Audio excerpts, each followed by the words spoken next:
Ketika pejabat negara membuka hati untuk mendapatkan kritikan keras, maka si Sontoloyo ini dengan berat hati mengatakan kritikannya kali ini, yaitu mengatakan bahwa pemindahan ibu kota adalah the biggest prank.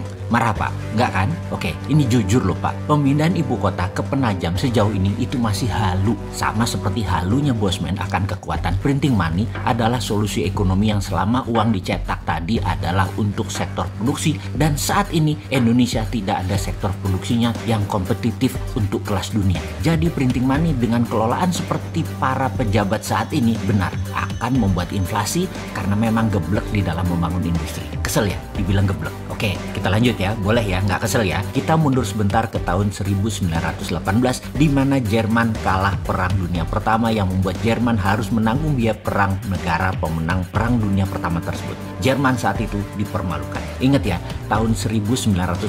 Lalu tahun 1936 Jerman mulai melakukan ekspansi militer, mulai menaklukkan banyak negara Eropa. Berapa tahun itu selisihnya? Tidak sampai 20 tahun. Kok bisa negara kalah perang rata tanah dalam waktu kurang dari 20 tahun menjadi mempunyai kekuatan mengerikan tingkat dunia? Apa Jerman membangun dari neraca perdagangan yang surplus lalu duit lebihnya buat membangun? Ya enggak lah. Ekonom cemen bingung kalau ditanya bagaimana Jerman membangun kurang dari 20 tahun bisa membangun kekuatan besar dan menaklukkan banyak negara Eropa.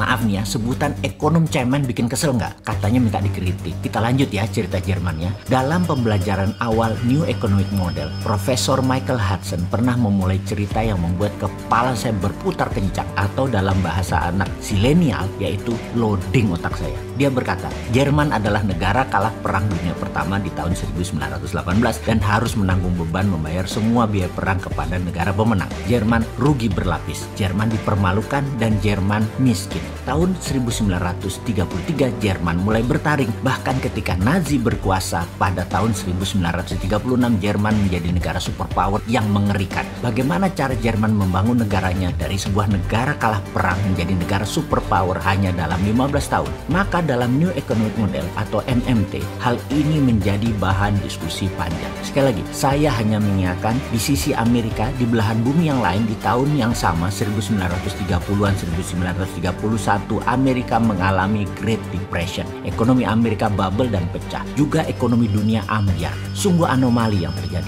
Jerman naik lagi ekonominya sementara Amerika dan negara sisa dunia terpuruk. Kita semua tahu sejarah itu ditulis oleh pemenang. Jadi pelajaran di dunia saat ini ditulis oleh negara pemenang. Yang kebetulan saja polisi dunianya yang menang pada Perang Dunia Kedua adalah Amerika. Jadi teori-teori Amerika lah yang menjadi bahan pada dunia akademisi. Tenggelamlah teori Jerman yang membangun negara mereka hanya dalam 15 tahun. Beruntunglah ada manusia seperti Michael Hudson, Stephanie Kelton, Warren Mosler yang menjadikan pencetus New Economic Model, bapaknya MMT, yang diadop dari strategi Jerman dan Jepang yang dipraktekkan oleh Amerika tahun 1971 dan oleh Tiongkok sejak 1989.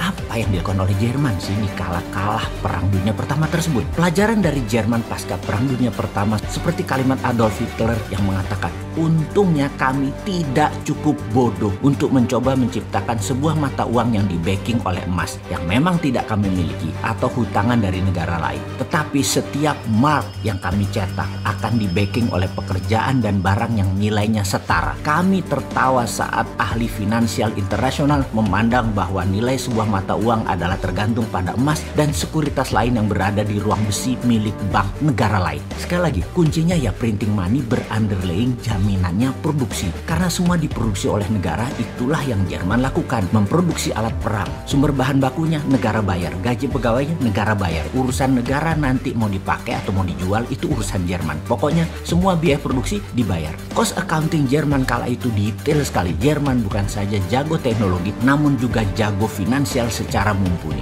Kembali ke pembangunan ekonomi. Kekuatan untuk membangun ekonomi adalah platform bernegaranya. Lalu proyeknya dijalankan di atas platform tersebut. Jadi proyek di atas platform apa yang harus dibangun Indonesia? Terserah, mau meniru Jerman boleh, mau meniru Cina boleh. Meniru Jerman adalah membuat alat perang. Meniru Tiongkok adalah membuat alat produksi. Bagi kaum Sontoloyo, bukan hanya mengkritik mentah, juga penting ilmunya sudah dikasih tahu. Buktinya semua ada di Mardigu Nation. Betul kan?